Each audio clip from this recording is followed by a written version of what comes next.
बिस्मिल्लाहिर्रहमानिर्रहीम, अस्सलाम वालेकुम। आज 19 मई है और दिन है इतवार का, यानी छुट्टी का दिन है। और छुट्टी के दिन ही तहरीक इंसाफ के लिए बहुत बड़ी खबर आ गई है। खबर है ऑडिट रिपोर्ट की।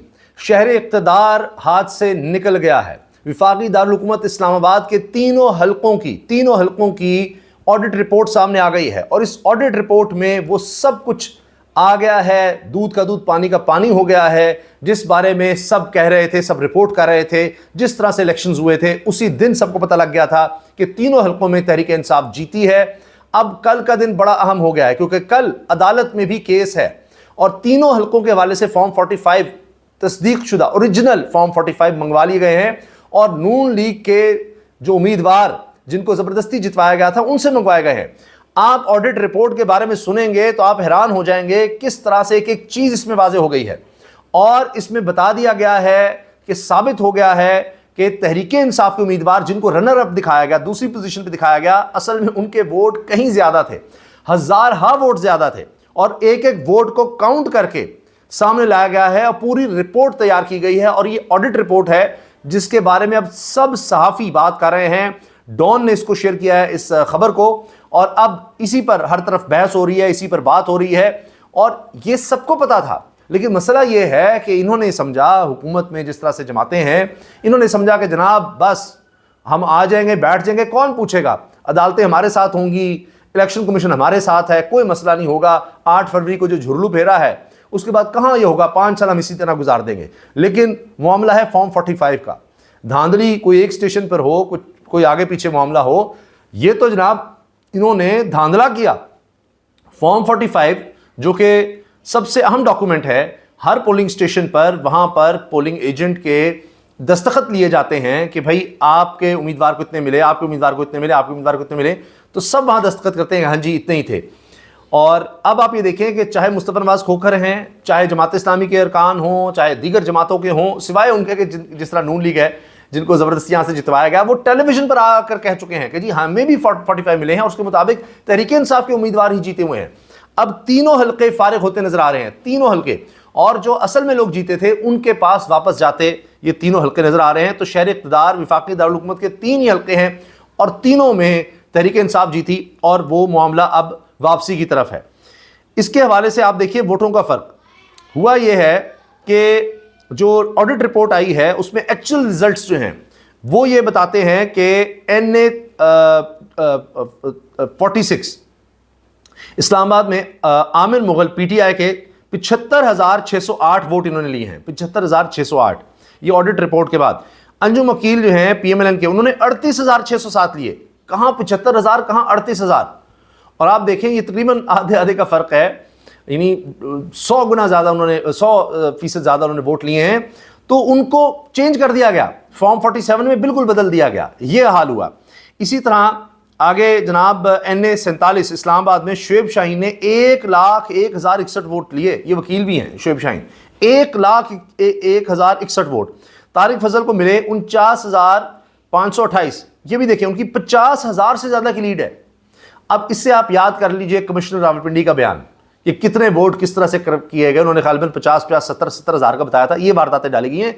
इतनी बड़ी लीड थी फॉर्म 45 की, जिसको फॉर्म 47 में उल्टा कर दिया गया और तो कोई हल ही नहीं था।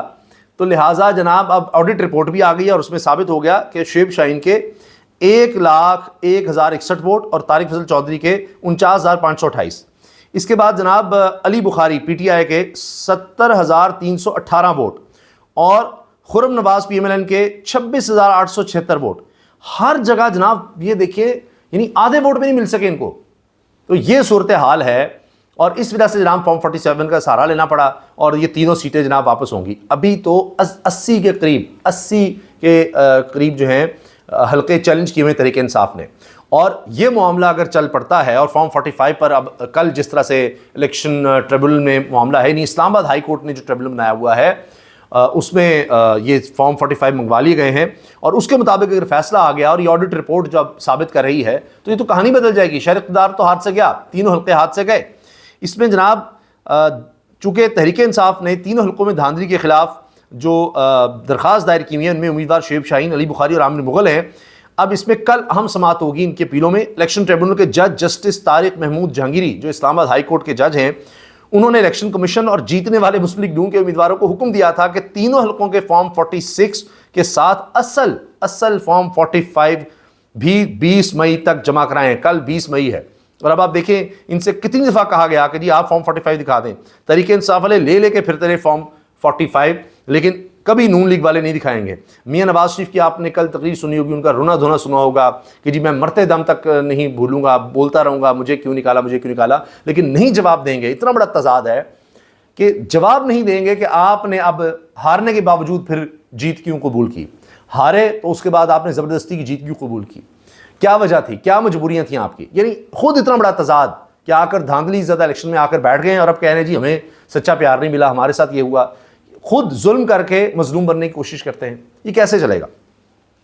اب آپ دیکھیں کہ چونکہ اس طرح کے معاملات چل رہے ہیں اور ان سے اب قابو نہیں ہو رہی تحریک انصاف کی جو جیت ہے، اور اب اس طرح آڈٹ رپورٹ آ گئی ہے، پوری دنیا میں اب یہ بات جائے گی، پوری دنیا میں خبر جائے گی، اور بڑی کمپریہنسو یعنی انہوں نے میجورٹی پولنگ سٹیشنز پر جا کر، یعنی جو بھی فارم 45 جہاں سے، تو آڈٹ رپورٹ میں ایک ووٹ کو دیکھا جاتا ہے، ریجیکٹڈ کا اور سارا. یہ اس طرح کا نہیں ہے کہ الیکشن کمیشن نے جس طرح جناب 8 کے آگے 1 لگا کے جناب 1000 بنا دو، 0 کو 8 بنا دو، 8 کو 0 بنا دو، 1 کو لگا دو، 1 کو 7 بنا دو، یہ ساری جو وارداتیں ڈالی ہوئی تھیں. یہ اس طرح کا معاملہ اب نہیں ہے، یہ چیزیں کھل کر سامنے آئیں گی. اچھا، اس کے ساتھ ساتھ جناب ایک اور چیز یہ ہے کہ ان 3 حلقوں پر الیکشن ٹریبیونل میں سماعت بھی ہے.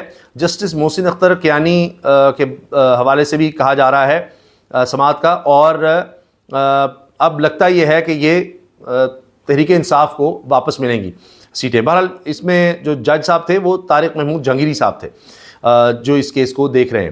اچھا، اس کے ساتھ جناب اب آپ یہ دیکھیں کہ عمران خان صاحب کے خلاف جو ٹرینیان کیس دوبارہ کھولنے کی کوشش ہے، وہ بھی آپ دیکھیں اسی سلسلے کی کڑی ہے کہ ان کو کسی نہ کسی طرح کیسز میں الجھائے رکھا جائے. کمشنر راولپنڈی کا بھی میں آپ کو جس طرح بتا رہا تھا، ان کے حوالے سے سنیے کہ انہوں نے کہا تھا کہ پورے راولپنڈی ڈویژن میں، یہ کمشنر راولپنڈی نے اعتراف کیا تھا کہ کوئی سیٹ نہیں ہاری پی ٹی آئی نے، ساری کی ساری سیٹیں جیتی ہیں، اور راولپنڈی ڈویژن کی 13 سیٹیں ہیں، 13. اور اب اسلام آباد کی 3 سیٹیں بھی جو ہیں ان کا آڈٹ آ گیا ہے. اس کا مطلب ہے 16 سیٹیں تو صرف یہاں سے چھینی گئی ہیں، صرف 16 سیٹیں راولپنڈی اور اسلام آباد سے چھینی گئی ہیں. آپ سوچئے یہ 16 سیٹیں اگر تحریک انصاف کو مل جاتی ہیں تو آپ سوچئے کہاں سے کہاں بات جائے گی. پھر اس میں مخصوص نشستیں، میں نے آپ سے عرض کی نا 80 سیٹیں چیلنج کی ہوئی ہیں، ان میں سے 40-50 میں مل جاتی ہیں، تو یہ تو کہاں سے کہاں میجورٹی چلی جائے گی، حکومت بنانے کی پوزیشن پہ آ سکتی ہے تحریک انصاف. یہ صورتحال ہے، تو حکومت کا بنے گا کیا، یہ لوگ سوال پوچھ رہے ہیں. اچھا، ٹریان کیس جو دوبارہ کھولا گیا ہے، اس پر ثاقب مشیری صاحب نے بڑے اہم سوال اٹھائے ہیں. اس میں ہوا یہ ہے کہ 5 اہم سوالات ہیں کہ بھئی پہلے 30 مارچ کو جس بینچ نے فیصلہ دیا تھا، کیا وہ بینچ ختم کر کے دوبارہ تشکیل دیا جا سکتا ہے؟ کیونکہ 3 رکنی بینچ تھا اور اس میں 2 ججز نے فیصلہ سنا دیا تھا، کیس ہی فارغ کر دیا تا، لیکن پھر چیف جسٹس اسلام آباد ہائی کورٹ عامر فاروق صاحب نے وہ ویب سائٹ سے ہٹا دیا وہ فیصلہ. تو اب وہ تو کیس فارغ ہو چکا مبینہ بیٹی کا عمران خان صاحب کی. تو اب اس کے بعد جناب ایک اور پوائنٹ ہے کہ اس بینچ کے 2 جج فیصلہ دے چکے ہیں، کیا دوبارہ اس کیس کو سنا بھی جا سکتا ہے؟ ورنہ تو کوئی کیس ہی نہیں رکے گا. ججوں نے فیصلے دے دیے، اس کے بعد دوبارہ آپ اوپن کر دیں، پھر نیا بینچ بنا دیں. یہ کیا چکر ہے؟ بینچ بناتے چلے جائیں، ایک بینچ نے فیصلہ دیا کہ نہیں اب دوبارہ بینچ بنے گا. جسٹس ارباب پہلے بینچ میں بھی تھے، فیصلہ دے چکے ہیں، وہ اس بینچ میں بیٹھ سکتے ہیں. چوتھا پوائنٹ، اسلام آباد ہائی کورٹ کے 2 ججز جوڈیشل آرڈر دے چکے، کیا 3 رکنی بینچ اس پر کیس سن سکتا ہے؟ 5واں پوائنٹ، 2 ججوں کے جوڈیشل آرڈر کو کوئی تیسرا جج جوڈیشل آرڈر کے ذریعے ختم کر سکتا ہے؟ یعنی 2 ججوں نے فیصلہ دیا اور تیسرا جج جو ہے، چاہے وہ چیف جسٹس ہی ہو اس عدالت کا، کیا وہ اس کو ختم کر کے اس طرح سے کر سکتا ہے کہ نہیں دوبارہ بینچ بنے گا؟ تو یہ اپنی موت آپ مر چکا ہے کیس، اور بلکہ اس سے اور زیادہ آپ دیکھیے گا بدنامی ملے گی حکومت کو یہ کیس بنانے میں اور اس کو چلانے میں، اور جو لوگ بھی اس کے پیچھے ہیں اس سب میں. تو ابھی تو جناب ملتان کے رزلٹس کا بھی انتظار ہے، وہاں ضمنی الیکشن ہو رہا ہے. جو ہی رزلٹ آتے ہیں انشاءاللہ اس کے حوالے سے بھی آپ کو اپڈیٹ کریں گے. اجازت دیجیے، اللہ حافظ.